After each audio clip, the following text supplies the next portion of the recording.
कुछ चोर वगैरह भी रहेंगे तो आ नहीं सकते।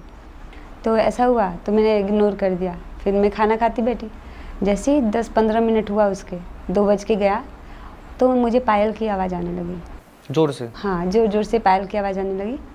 तो एक बार हुआ, फिर 2 बार हुआ, ऐसे करके 3-4 बार कंटिन्यू आती रही। तो पहले तो मैं इग्नोर कर दी, बाद में ऐसा हुआ कि कंटिन्यू चालू है, और वो भी नहीं कि नॉर्मल जैसे पायल की आवाज़ आती है वैसा नहीं, ऐसा कोई ज़्यादा ढेर सारा घुंघरू लिया है वैसा आवाज़ करा रहा है, वैसा आवाज़ आया। मतलब ऐसे भागने की आवाज़ आ रही थी? नहीं, जैसे घुंघरू को लिया हाथ में ऐसे आवाज़ करते वैसे टाइप का आ रहा है। तो बहुत ज़ोर ज़ोर से आने लगा।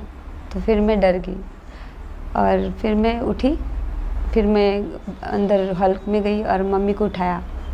तो मम्मी को उठाया, आधी नींद में मम्मी आई किचन में। तो मम्मी बोली क्या हुआ? तो मैं बोली कि ऐसा ऐसा आवाज़ आ रहा है, तुम्हारे पायल की आवाज़ है, क्योंकि मुझे ऐसा लगा था कि शायद वो करवट ले रही है उसके लिए आवाज़ आ रही है उनकी।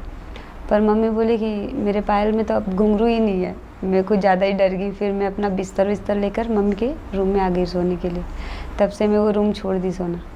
और इतनी ज़्यादा डर गई थी मैं कि खिड़की तो बंद करती थी, पर्दे भी लगाती थी डर के मारे।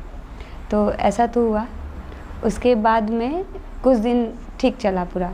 उसके कुछ दिन बाद ऐसा हुआ कि मैं हनुमान चालीसा पढ़ने के लिए मतलब सोच रही थी रात को 108 बार पढ़ने के लिए। तो दिन भर तो नॉर्मली सही चला, मंगलवार का दिन था। तो रात को जैसे मैं पूजा करके बाहर से आई मंदिर से और मैं बैठी पढ़ने, तो उसी रूम में जिस बेडरूम में मैं सोती थी उसी रूम में पढ़ी, पर खिड़की बंद की थी डर के मारे। तो ये लोग तो अपना सो गए, 10:30 बज रहा था कुछ।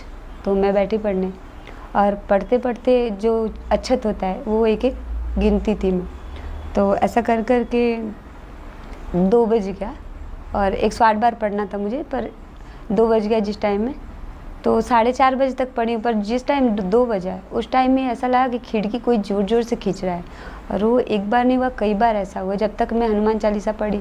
और बीच बीच में मैं बोली थी हेलो हेलो, जैसे कि मुझे कोई डिस्टर्ब कर रहा है। मैं खुद से बोल रही हूँ ऐसा ऑटोमेटिकली? हाँ, हेलो हेलो ऐसा करके बोल रही हूँ। और मुझे खुद समझ में नहीं आ रहा कि मैं इतने सालों से पूजा करती हूँ और इतने सालों से हनुमान चालीसा पढ़ती हूँ, कभी ऐसा हुआ नहीं, पर मेरे बीच बीच में ऐसा निकल रहा है हेलो हेलो। तो मैं समझ नहीं पा रही, पर ऐसा लग रहा है कि कोई बीच बीच में रोक रहा है मुझे पढ़ने के लिए, ऐसा हुआ। तो मैंने तो 4:30 बजे तक पूरा ख़त्म किया। बाद में ये सब ठीक हो गया, फिर कुछ नॉर्मल ही रहा सब। तो ये सब चीज़ें आपने घर वालों को नहीं बताई? बताई ये सब बातें, पर मेरे घर वालों ने इतना ध्यान नहीं दिया, ये सब इग्नोर किया? हाँ, मानते नहीं है, मैं भी नहीं मानती ये सब बातें।